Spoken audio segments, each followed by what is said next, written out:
दोस्तों, उत्तर प्रदेश में कोई शिक्षक भर्ती हो और उससे कोई विवाद न जुड़े, ये हो पाना संभव नहीं दिख रहा है, क्योंकि परीक्षा कराने वाली जो संस्था है परीक्षा नियामक प्राधिकारी का, उसके द्वारा जिन भी परीक्षाओं का आयोजन किया जाता है, चाहे डीएलएड की सेमेस्टर परीक्षा ले लीजिए, यूपी टेट की परीक्षा ले लीजिए या फिर शिक्षक भर्ती की परीक्षा ले लीजिए, सभी के पेपर लगातार विवादों में घिरे रहते हैं। यूपी टेट 2021 का तो पेपर लीक होने जैसे मामले भी प्रकाश में आते हैं और पीएनपी के सचिव को जेल तक जाना पड़ता है। बात करें अगर 68,500 सहायक अध्यापकों की भर्ती के संदर्भ में, तो उस समय के तत्कालिक सचिव श्रीमती सुता सिंह जी को निलंबित कर लिया गया था अनियमितताओं को लेकर के। और पीएनपी में उस समय की जो 68,500 सहायक अध्यापकों की जो लिखित परीक्षा हुई थी, उसकी कापियां तक जलाए जाने के सबूत मिले थे।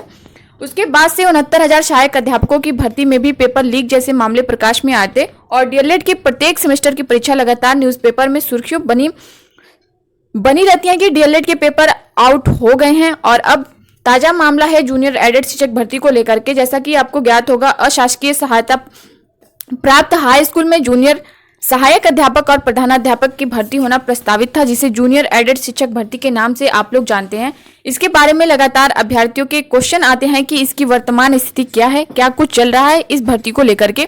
इसके बारे में डिटेल में बात करेंगे, आप लोग प्लीज लास्ट तक बने रहिएगा।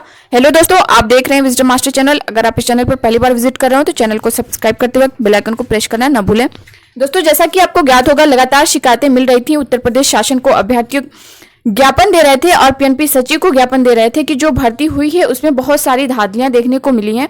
इसमें बहुत ज्यादा शासन से रिक्वेस्ट कर रहे थे अभ्यर्थी की कापियों का फिर से मूल्यांकन किया जाए, तो और जितने ज्यादा रिक्वेस्ट मिले थे उन सब की एक फाइल बना करके पीएनपी को भेजा गया था कि आप इन सभी चीजों की जांच कराइए। जांच कराने पर यह पाया गया कि जितने भी शिकायत मिले थे, कुल 571 शिकायत मिले थे, उसमें से 132 शिकायत सही पाए गए हैं।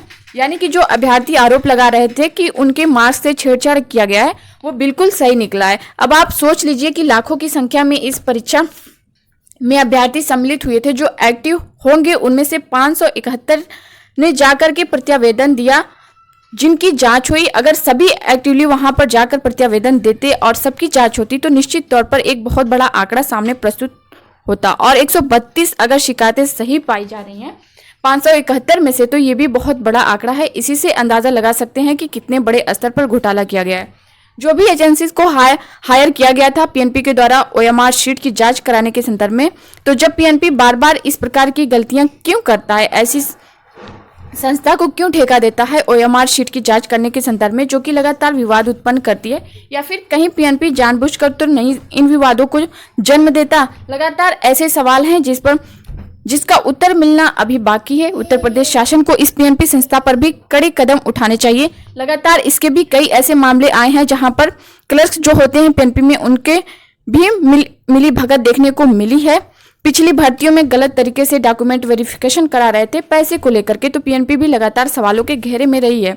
तो दोस्तों, ये रही अपडेट। इस वीडियो को देखने के लिए आपका बहुत शुक्रिया। ऐसे ही अपडेट पाने के लिए आप चैनल को सब्सक्राइब करें, लाइक करें, दोस्तों को शेयर करें। Thank you.